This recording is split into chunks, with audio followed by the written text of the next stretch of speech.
السلام علیکم، میرا نام عبدالرحیم ہے۔ میں ایک سیریز بنا رہا ہوں مختلف حدیثوں کی کتابوں سے مختلف حدیثوں کے ٹاپک پہ۔ تو انشاءاللہ امام ابو خزیمہ کی صحیح ابن خزیمہ سے نماز کے ٹاپک پہ کچھ حدیثیں ہیں، شروع کرتے ہیں۔ اعوذ باللہ من الشیطان الرجیم، بسم اللہ الرحمن الرحیم۔ جناب محمد بن جبیر بن طلعم اپنے والد جناب جبیر بن معطم رضی اللہ تعالیٰ عنہ سے روایت کرتے ہیں کہ انہوں نے نبی اکرم صلی اللہ علیہ وسلم کو نماز مغرب میں سورہ طور پڑھتے ہوئے سنا۔ ایک اور حدیث ہے، حضرت زید بن ثابت رضی اللہ تعالیٰ عنہ بیان کرتے ہیں کہ نبی اکرم صلی اللہ علیہ وسلم نماز مغرب میں دو طویل ترین صورتوں میں سے ایک طویل ترین صورت پڑھا کرتے تھے۔ ایک اور حدیث ہے، جناب مروان بن احکم بیان کرتے ہیں کہ حضرت زید بن ثابت رضی اللہ تعالیٰ عنہ نے انہیں فرمایا، تمہیں کیا ہوا ہے کہ تم مغرب کی نماز میں قصار مفصل چھوٹی چھوٹی صورتیں پڑھتے ہو؟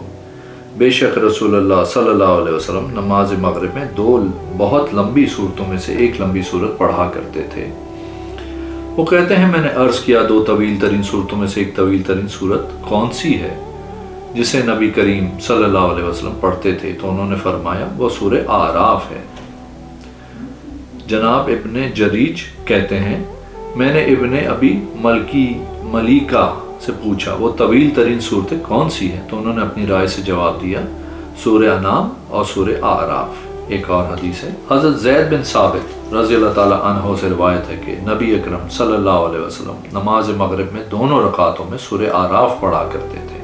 ایک اور حدیث ہے، حضرت ابن عباس رضی اللہ تعالیٰ عنہ اپنی والدہ محترمہ حضرت ام فضل بنت حارث رضی اللہ تعالیٰ عنہ سے روایت کرتے ہیں کہ انہوں نے رسول اللہ صلی اللہ علیہ وسلم کو نماز مغرب میں سورہ مرسلات پڑھتے ہوئے سنا۔ ایک اور حدیث ہے، حضرت سلیمان بن یسار بیان کرتے ہیں کہ انہوں نے حضرت ابو ہریرہ رضی اللہ تعالیٰ عنہ کو فرماتے ہوئے سنا، میں نے مدینہ منورہ کے فلاں امیر سے زیادہ رسول اللہ صلی اللہ علیہ وسلم کی نماز کے مشابہ نماز پڑھنے والا کوئی شخص نہیں دیکھا۔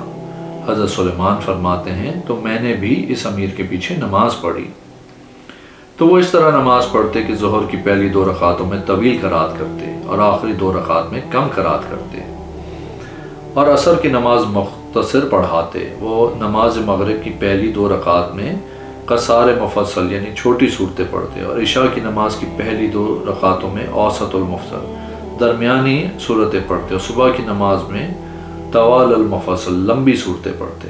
ایک اور حدیث ہے، حضرت جناب عمر بن دینار ابو زبیر روایت کرتے ہیں کہ ہم نے حضرت جابر بن عبداللہ رضی اللہ تعالیٰ عنہ سے سنا، حضرت معاذ رضی اللہ تعالیٰ عنہ رسول اللہ صلی اللہ علیہ وسلم کے ساتھ عشاء کی نماز پڑھا کرتے تھے، پھر واپس جا کے اپنی قوم کو نماز پڑھاتے تھے، اور ایک رات نبی اکرم صلی اللہ علیہ وسلم نے نماز تاخیر سے پڑھائی تو حضرت معاذ رضی اللہ تعالیٰ عنہ نے واپس جا کے انہیں نماز کی امامت کروائی تو سورہ بقرہ پڑھی۔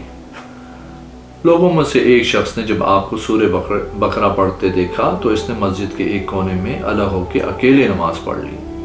لوگوں نے اس سے کہا، کیا تم منافق ہو گیا ہے؟ اس نے کہا نہیں۔ اس نے کہا، میں ضرور رسول اللہ صلی اللہ علیہ وسلم کی خدمت میں حاضر ہو کے اس واقعے کی آپ کو خبر دوں گا۔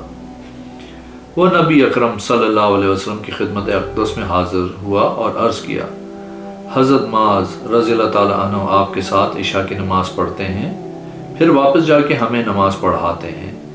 کل رات آپ نے نماز دیر سے پڑھائی تو وہ آپ کے ساتھ نماز پڑھنے کے بعد آئے اور ہمیں نماز پڑھائی تو اس میں سورہ بقرہ پڑھی۔ اے اللہ کے رسول صلی اللہ علیہ وسلم، میں نے ان کے پیچھے ہٹ کے اکیلے نماز پڑھی اور بے شک ہم ہاتھوں سے محنت مزدوری کرتے ہیں، اس لیے رات کو طویل قیام نہیں کر سکتے۔ تو نبی اکرم صلی اللہ علیہ وسلم نے فرمایا، اے معاذ، کیا تو فتنے باز ہے؟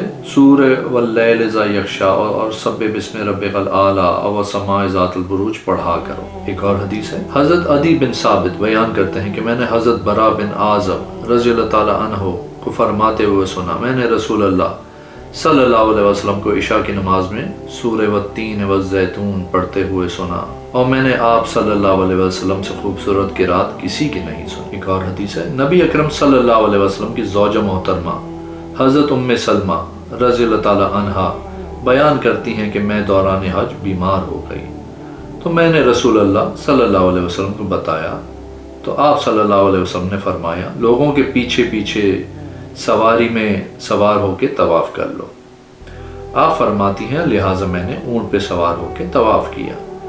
جبکہ رسول اللہ صلی اللہ علیہ وسلم بیت اللہ کی طرف رخ کر کے نماز پڑھ رہے تھے تو میں نے آپ کو لوگوں کو نماز پڑھاتے ہوئے عشاء کی نماز میں سورہ والطور و کتاب المسطور پڑھتے ہوئے سنا۔ ایک اور حدیث ہے، عدی بن ثابت بیان کرتے ہیں کہ میں نے حضرت برا بن عازب رضی اللہ تعالی عنہ کو سنا، وہ فرماتے رہے تھے رسول اللہ صلی اللہ علیہ وسلم ایک سفر میں تھے تو آپ نے عشاء کی نماز پڑھائی تو اس کی پہلی 2 رکعتوں میں ایک رکعت میں سورہ والتین والزیتون کی تلاوت کی۔ ایک اور حدیث ہے، حضرت ابو اسحاق بیان کرتے ہیں کہ میں نے حضرت برا رضی اللہ تعالی عنہ کو فرماتے ہوئے سنا، نبی اکرم صلی اللہ علیہ وسلم نے سفر میں نماز پڑھی تو عشاء کی نماز میں سورہ والتین والزیتون پڑھی۔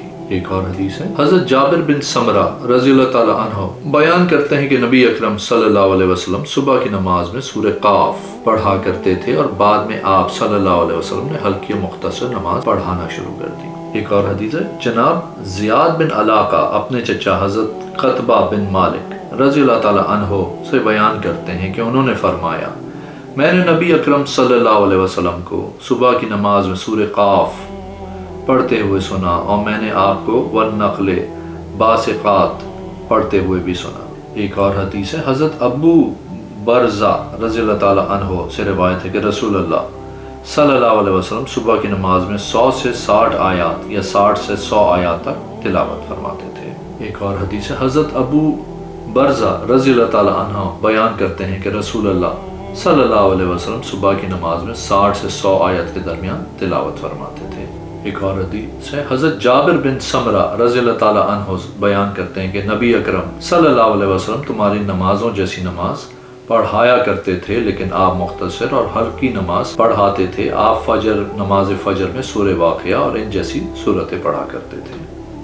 ایک اور حدیث ہے، حضرت ابن عباس رضی اللہ تعالی عنہ بیان کرتے ہیں کہ نبی اکرم صلی اللہ علیہ وسلم جمعہ مبارک کے دن نماز فجر میں سورہ علم تنزیل اور سورہ حل اتی علی الانسان پڑھا کرتے تھے۔ ایک اور حدیث ہے، رسول اللہ صلی اللہ علیہ وسلم جمعہ مبارک کے دن صبح کی نماز میں سورہ علم تنزیل اور سورہ حل اتی علی الانسان پڑھا کرتے تھے اور جمعے کی نماز میں سورہ جمعہ اور سورہ منافقون پڑھا کرتے تھے۔ ایک اور سند ہے، حضرت ابن عباس رضی اللہ تعالی عنہ سے نبی اکرم صلی اللہ علیہ وسلم جمعے والے دن کی صبح کی نماز میں سورہ علم تنزیل اور حل اتی علی الانسان پڑھا کرتے تھے، یعنی سورہ سجدہ اور سورہ دہر۔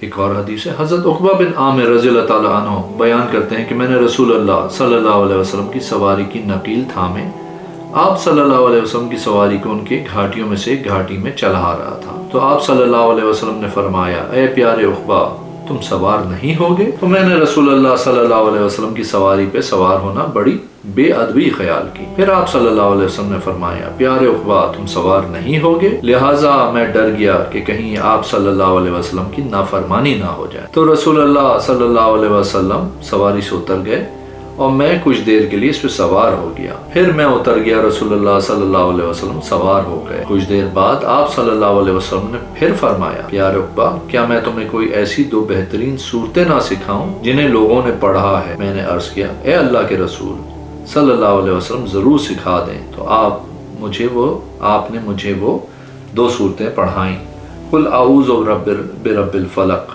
اور قل اعوذ برب الناس۔ پھر نماز کھڑی کی گئی، آپ نے نماز پڑھائی اور یہی 2 صورتیں پڑھیں۔ پھر آپ میرے پاس سے گزرے تو فرمایا پیارے عقبہ تم نے ان دونوں صورتوں کے مقام و مرتبہ کو کیسے پایا؟ ان دونوں صورتوں کو سوتے وقت اور اٹھتے وقت پڑھا کرو۔ امام ابو بکر رحمۃ اللہ علیہ فرماتے ہیں کہ حدیث کے الفاظ جب بھی تم سونے لگو یا بیدار ہونے لگو۔ ایک اور حدیث ہے، حضرت عقبہ بن عامر رضی اللہ تعالیٰ عنہ بیان کرتے ہیں کہ میں ایک سفر میں رسول اللہ صلی اللہ علیہ وسلم کی سواری کی نکیل تھامے چلا جا رہا تھا تو آپ صلی اللہ علیہ وسلم نے فرمایا اے عقبہ کیا میں تمہیں پڑھی ہوئی 2 بہترین صورتیں نہ سکھاؤں؟ میں نے عرض کی ضرور سکھا دیں۔ آپ صلی اللہ علیہ وسلم نے فرمایا قل اعوذ برب الفلق اور قل اعوذ برب الناس۔ پھر جب آپ صلی اللہ علیہ وسلم اترے اور پڑاؤ ڈالا تو آپ نے صبح کی نماز میں یہی 2 صورتیں تلاوت کیں۔ پھر آپ صلی اللہ علیہ وسلم نے فرمایا اے عقبہ ان صورتوں کی عظمت کے بارے میں کیا خیال ہے؟ اگر آپ نے میرے چینل کو ابھی تک سبسکرائب نہیں کیا تو پلیز کیجئے، اس ویڈیو کو لائک کیجئے، انشاءاللہ اگلی ویڈیو میں حاضر ہوں گا۔ اللہ حافظ۔